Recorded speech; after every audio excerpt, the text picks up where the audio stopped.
Welcome to today's Daily Thought, and this week we're thinking of the final words that were uttered by the Lord Jesus as he was hanging on the cross.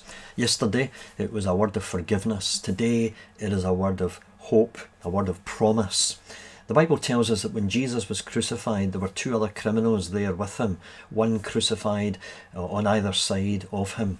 And one of the criminals mocked and scorned Jesus along with everyone else, but the other criminal acknowledged Christ to be the King that he was and cried out to him for mercy and for salvation.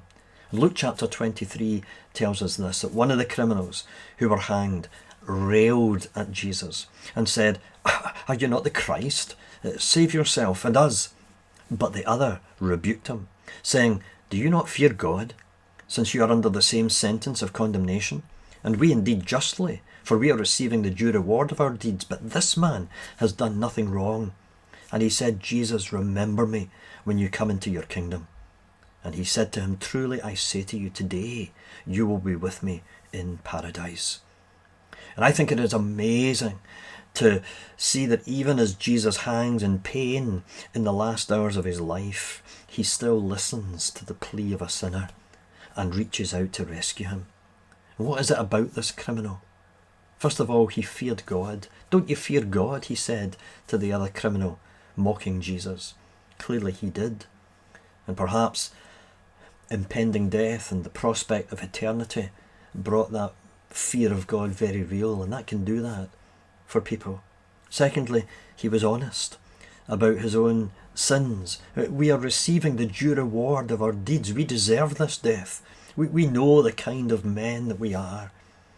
But he also recognised something of the innocence and the perfection of Jesus. This man has done nothing wrong. And then finally, he acknowledged that this dying man, Jesus, beside him, that he was a king, about to enter a kingdom, and not as some ordinary man just about to breathe his last, and that would be the end. And not just the king of a kingdom, but one who had the authority, the right to receive and to welcome others into that kingdom. And so he cries out, "Jesus, remember me when you come into your kingdom." And it's that produces the word of hope, the word of promise from the lips of Jesus. "Truly I say to you, today you will be with me in paradise." Imagine being able to utter such a word of promise and hope to a dying man. At the start of the day, that criminal thought he'd never see the end of the day. But here's a promise that he will be with Christ in paradise. Another name for heaven, the dwelling place of God. It's interesting that in the Greek Old Testament, this was the word that was used to describe the Garden of Eden. Perhaps an indication that this man is being promised that personal fellowship with God that existed before sin entered the world. "You will be with me in paradise." And what an example this criminal is to us. Some people think that they're too bad to be saved, too bad for Christ to be interested in them. This criminal proves otherwise. Some people think that it's too late to turn to Christ, perhaps because of age, perhaps because of illness, and they've lived a life without Christ. Too late now to turn to him.